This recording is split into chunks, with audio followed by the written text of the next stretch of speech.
Welcome back to Natural Wellness Transformations. I'm your host, Laura Beth Guthrie, and I'm back today with Christian McGee. Yay!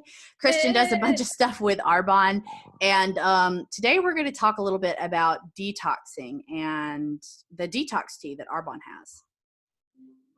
Yeah, so Arbonne is a plant-based company that their whole mission is to provide pure, safe, and beneficial products to their customers, because a lot of products these days just have a bunch of junk and toxic stuff in them, right?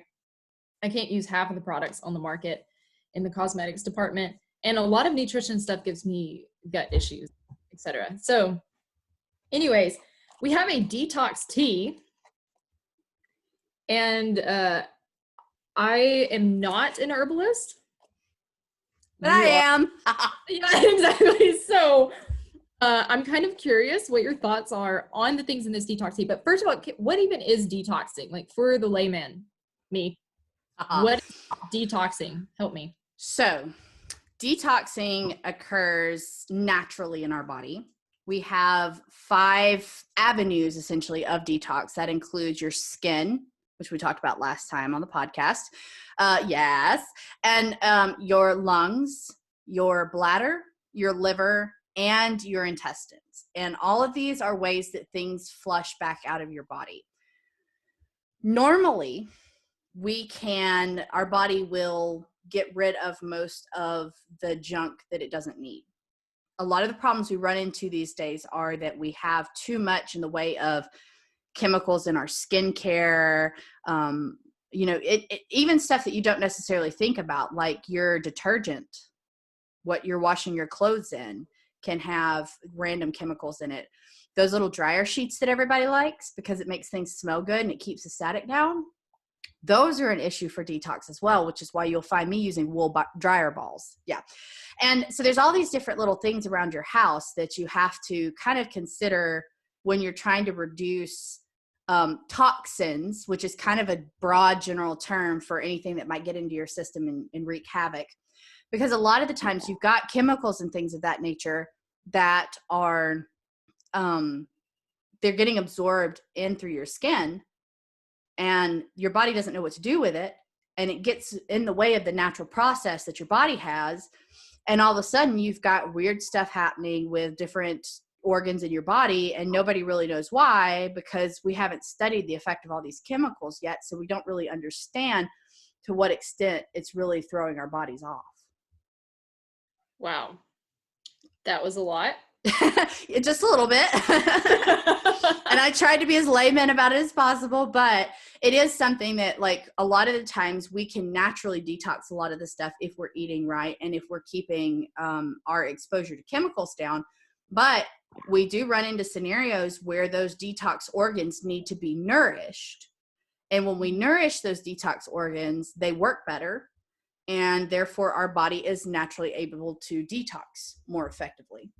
I think that's the point of this tea. It sounded like it, because you and I have talked about this tea before, just on the phone, kind of jabbering. Yeah, I kind of had you go through the ingredients to just make sure that they actually do what the detox tea says it will do, because I'm skeptical of my own company. As well, we all should be. So, do you mind if I read off some of these things to you in the tea and see what you think about them? No, go for it. Okay, so milk thistle. Yes. So Silybum marinarium, I think. I just like the fact that it's I think it's technically Silybum, but it's funny to me that the genus name is Silybum. Anyway, milk thistle is an amazing option for liver support. It is very nourishing to the liver. It is very supportive of the liver. It's usually combined with dandelion, either leaves or roots. Bingo. Dandelion's like the next ingredient. Almost. There you go. Peppermint is in between them. Well, peppermint is good for the intestinal system, so that makes sense. But milk thistle, to me, is one of the things that, like, if nothing else, that needs to be in every detox tea ever, just because it will help support the liver. You don't want to get a whole lot of stuff in there that might overwork the liver, especially if you've got people that maybe are a little older. We don't want to force the liver to do anything. We want to give it what it needs to be able to flush itself. And of course, the milk thistle dandelion combination is great for that. You said peppermint's on there as well? Yeah. Awesome. Peppermint probably helps it taste good too. Okay, I was gonna say I haven't actually had other detox teas, Mm-hmm. but every time I talk to a new customer, they're like, detox tea, I don't know, detox teas I've had in the past are really gross, like they taste bad, but this one doesn't really taste like anything. Like it tastes like a warm, comforting flavor. Like it doesn't taste bad. So I wonder if that helps balance it out. They've done a really good job, it sounds like, with the blend. Okay. Because, and this is something when I do tea blending classes, I have nice long conversations about the fact that you have to make teas where people want to drink them. If if you put the all powerful stuff in there, that's the most amazing combination ever, and it tastes like diseased dirt, nobody is going to drink it more than once. They're not going to do it. You're not going to be able to get people to take it. Plus, it tenses them up. It stresses them out. They freak out. They're like, oh, I don't want to do that again. They're worried about it, which, of course, we know through psychoneuroimmunology is really bad for your immune system. We want experiences like that to be as relaxing and as enjoyable as possible for people. So having a detox tea that actually tastes good is really important. But on top of that, peppermint is helpful for the digestive system. It's very relaxing to the intestines. Of course, it helps if people tend to have issues with their stomach. You'll hear people use peppermint for like nausea and things of that nature as well. But also it has a very relaxing effect. Even though it's very cooling. If you get into herbal energetics, which we don't have to, but it is cooling in nature. Now, the reason that it feels warming when you maybe put some peppermint stuff on your skin is because it helps to diffuse the blood to the surface of the skin. So even though it's a cooling, soothing herb, it also brings more blood into the area, which means better absorption. Mouth wide open. Y'all, we're also recording this like in video form, but like for those of you listening on the podcast, her mouth is just wide open. It's just so cool. I don't know. It's so cool. Like how plants are amazing. It's connected. That's what I've learned the most from talking to you is everything is connected. Especially those dryer sheets. Really? Okay. Y'all, wool balls, and you can buy them almost anywhere now, but you can drop some essential oils on the wool balls and it's amazing. Now, you're not going to get the same level of benefits because when they heat up, it destroys some of the terpenes and things that make the essential oils particularly healthy, but you will have better smelling stuff and it won't have all the real weird artificial chemicals in it. So do you have particular oils that you suggest, either a brand and your favorite scent? Nature's Sunshine has a line of essential oils that I like better than any other line that I've seen. Some of this is I'm just partial to Nature's Sunshine. We grew up with it. Like mom had it there at the house in Florence, and Paradise Blend by Nature's Sunshine is this kind of almost woodsy type scent, but there's some floral to it and there's a little bit of citrus to it. So it's very grounding in nature, but at the same time, it's also got a little bit of pep to it. So you don't feel like you're being grounded into going to sleep. Like you feel like you're grounding a little bit, but you still got the energy to keep moving forward. And that's the one that I use on almost everything. There's all kinds of other blends. Like there's a women's changes blend.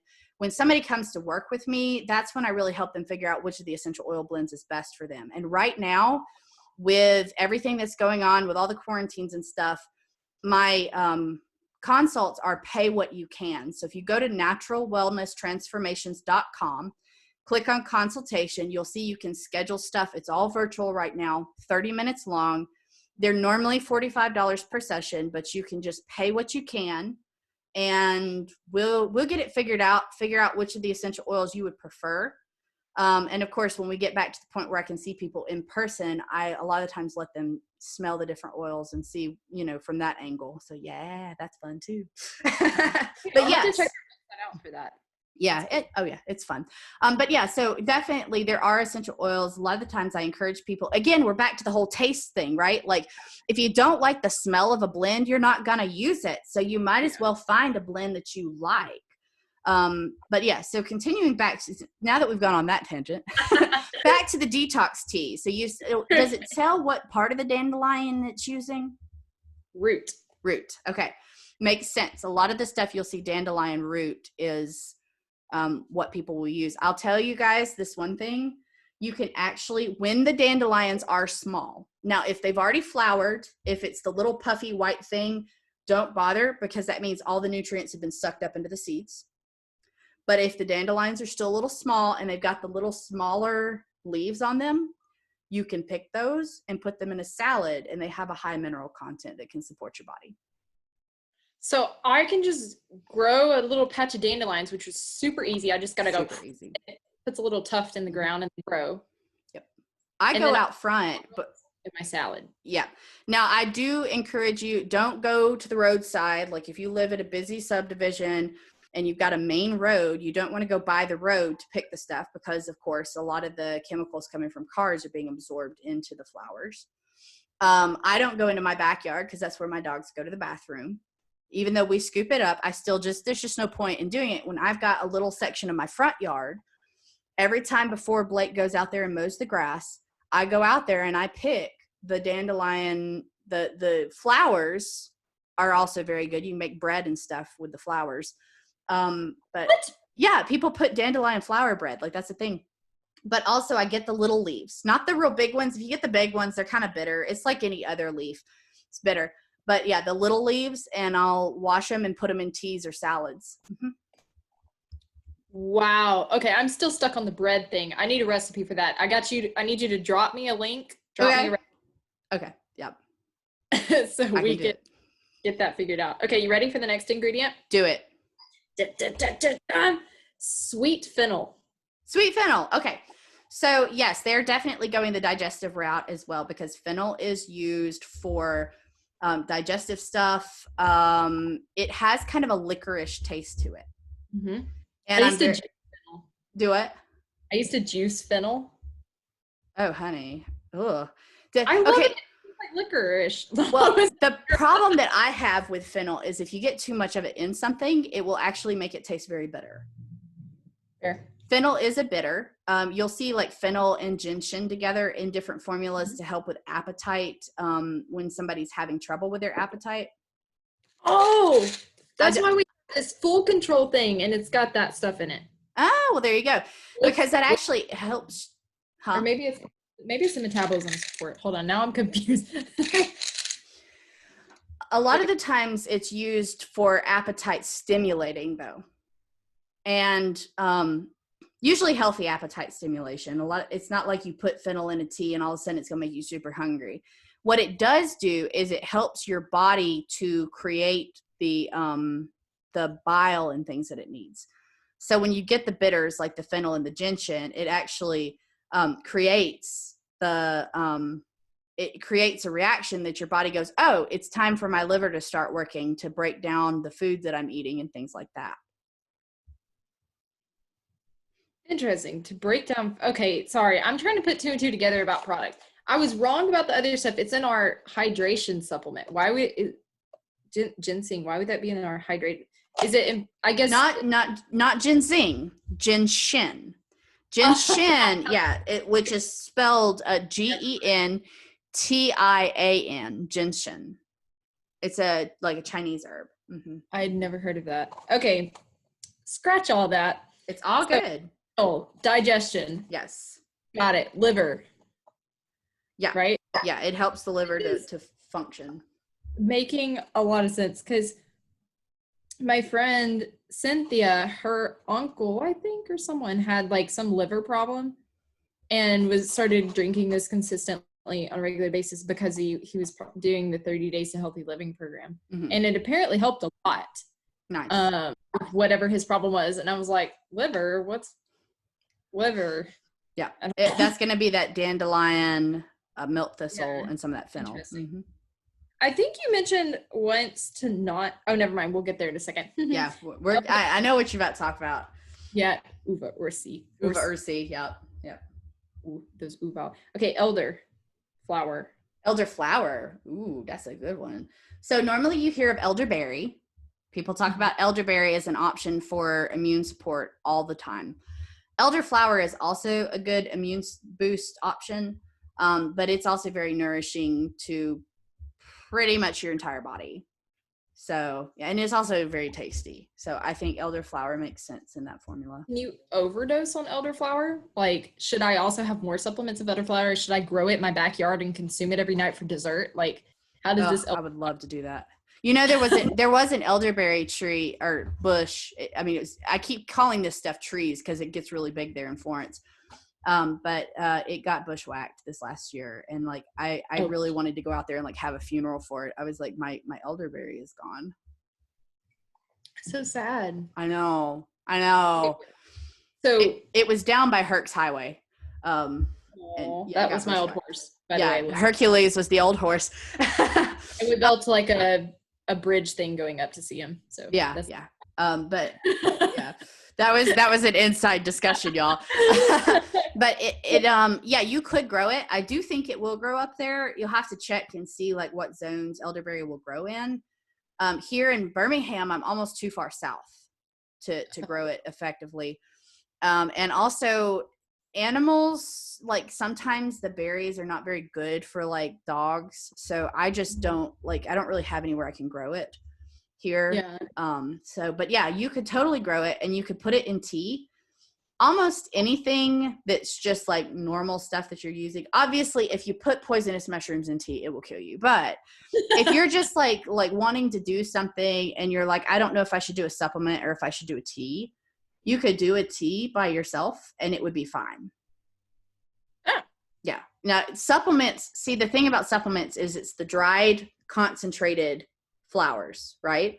So instead of just being the extract in a tea, which means it's diluted, a supplement is dried and concentrated, which is why you made the comment one time, you're like, so you work for Nature's Sunshine. Well, no, Nature's Sunshine works for me because I only use what people absolutely need when they're doing this, instead of just totally going, buy this, buy this, buy this, buy this, buy this. Because I want them to save their money on the herb side of things and then spend it on things such as the skincare line that we've talked about, or maybe a detox tea through something like this.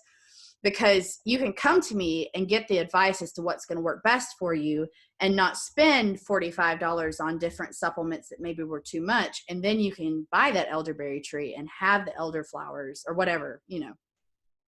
All right. Moral of the story, guys, go out and buy an elderberry tree. Unless you have dogs. Unless you have dogs. And then just put it somewhere the dogs can't get to. Right? Yeah. Well, good luck finding a place your dog can't get to. Unless you have a little cute dog. I mean, all dogs are cute. Hold on.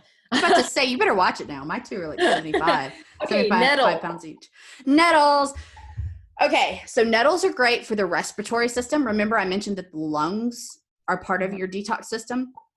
Nettles are great for respiratory stuff. They're also really high in minerals as well. And from a doctrine of signatures standpoint, which the doctrine of signatures just says, well, wait, I'm using the wrong wording here. It's not doctrine. Well, no, it is doctrine of signatures. Y'all don't listen to me. Just forget everything. So from a doctrine of signature standpoint, it says that when a plant has a particular, like walnuts are really good for the brain, right? And walnuts kind of look like brains. And in this case, yeah, I know, but this is the doctrine of signatures. There are certain things about plants that if we pay attention to their physical look or their physical things, it can give us hints as to what it might help with. Nettles, if you get a nettle bush and you brush up against it, you're going to blister because the nettles have histamine in them that causes an allergic reaction on your skin.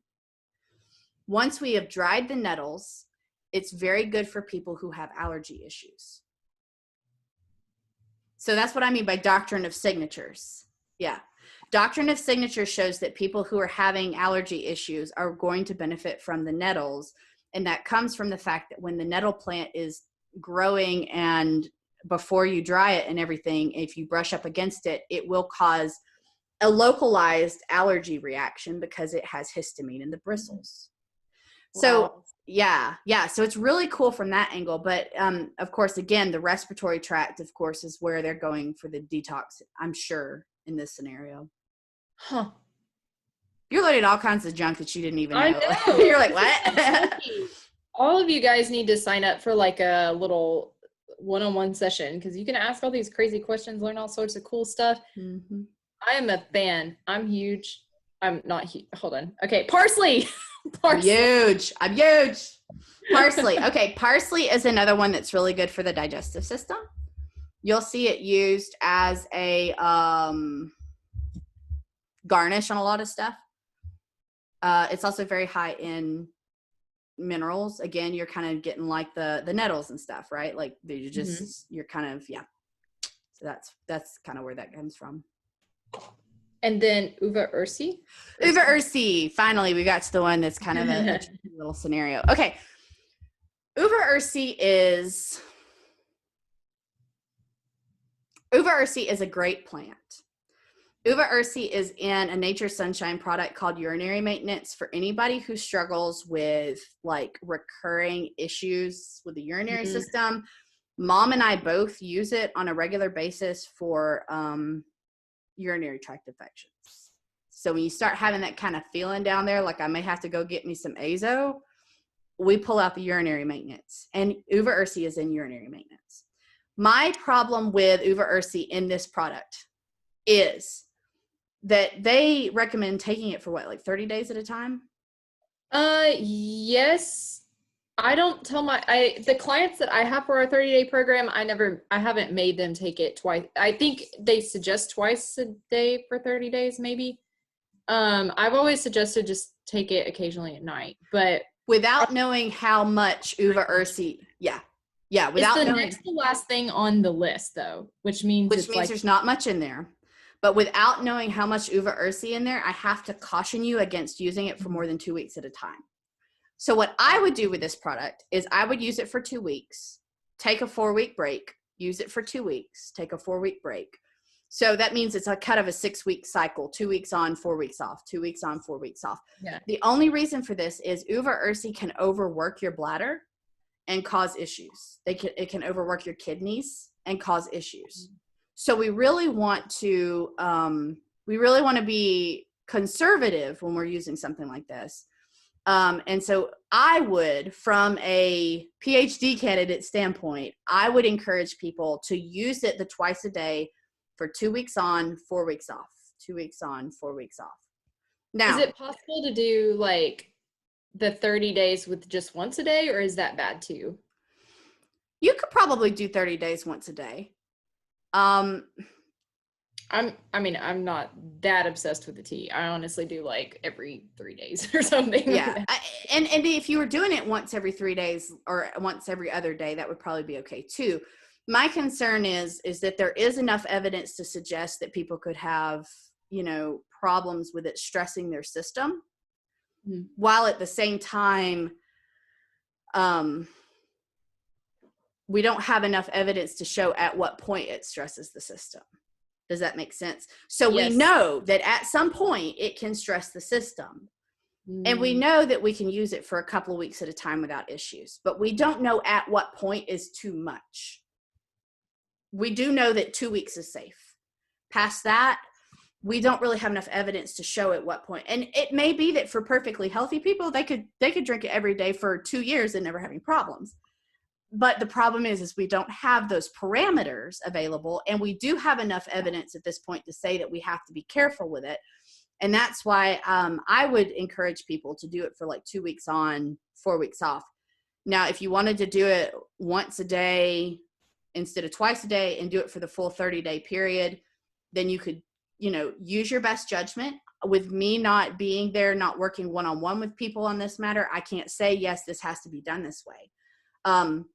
But in general, everything else that you and I talk about with Arbonne is spot on. It's great. Yeah. So like there is kind of that whole, well, it may not be an issue.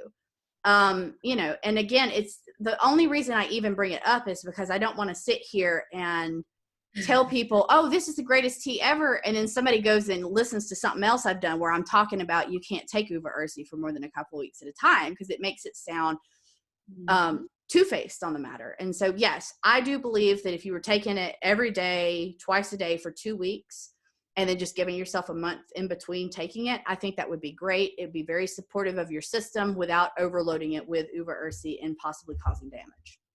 Awesome. I mean, that sounds like to me. Yeah. Are you ready for the very last herb? Give it to Not me. sure if it's herb or candy. You ready? Go for it. Can you guess? Licorice. Licorice. Licorice. You win the prize. Okay, so licorice is the other one that a lot of people will go, oh, but I have high blood pressure, I can't use licorice. We do have more evidence about licorice than we have about uva ursi. And let me just say that with that little amount of licorice in the tea, I'm not worried about it for people with blood pressure issues.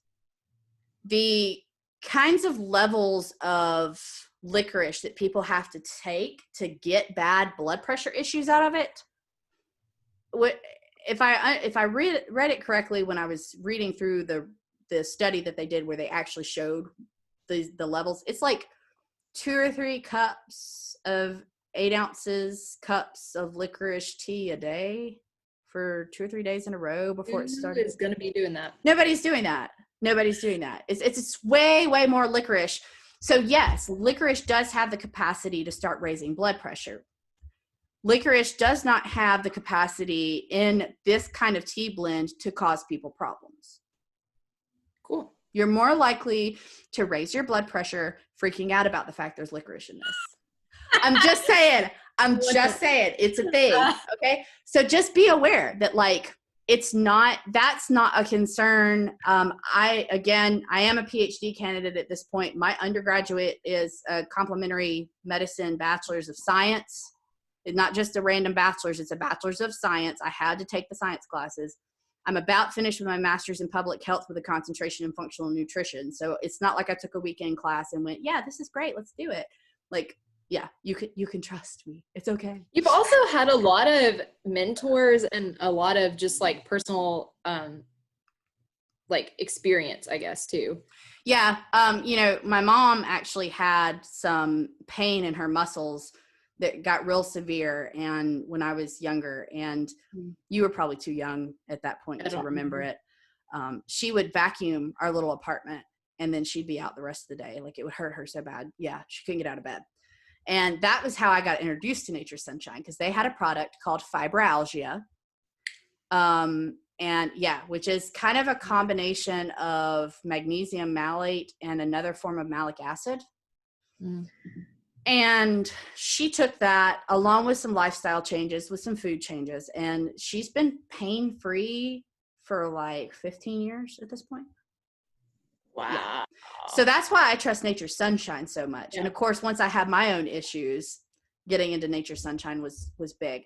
And of course that, mom has got all kinds of cool stuff. She studied on it. And then of course I've worked under Stephen Horn. I have his certified herbal consultant program under my belt. Thomas Easley, who studied under Rhonda Dial, and I've studied under Rhonda Dial. So I've kind of, I run the gambit as far as traditional type studies as well. And that's why I can kind of see the traditional side of things, and I can see the more clinical side of things, and kind of use that combination to try to help further research and stuff. I've been able to volunteer some at the local integrative clinic at the hospital, trying to help them with some research as well. So yeah, it's been a journey. It's been interesting, yeah. But yeah, no. And that's what I love. Every time you and I talk about Arbonne stuff, when you first got into it, I was hesitant, and not because oh, Christian's dumb, she wouldn't know what she's getting into, but just there's so many things out there, and you kind of have to be we need to really kind of double check this, make sure that this is, good quality before you delve too deep into it. But it is everything that we've ever talked about has been good quality. Yeah. Well, that's why I appreciate you letting me ask questions about the stuff that's in it. Cause like I said, I'm kind of a skeptic of my own company sometimes. When I first got the detox tea, I was like, detox tea.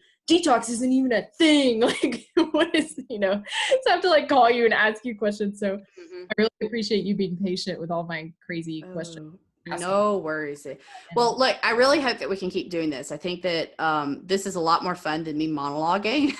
And I don't mind if we want to record it like this for video and slap it up on the Arbonne blog you've got going on too. So awesome. Thank you. 2 birds, 1 stone. Thank you.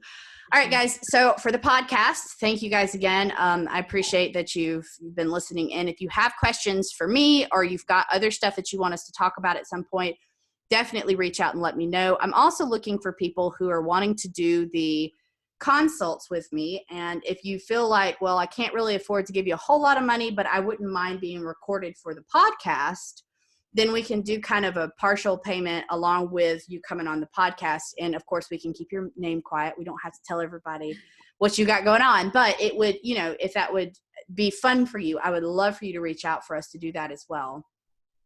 So, yay. Do you need to plug your Arbonne stuff real quick?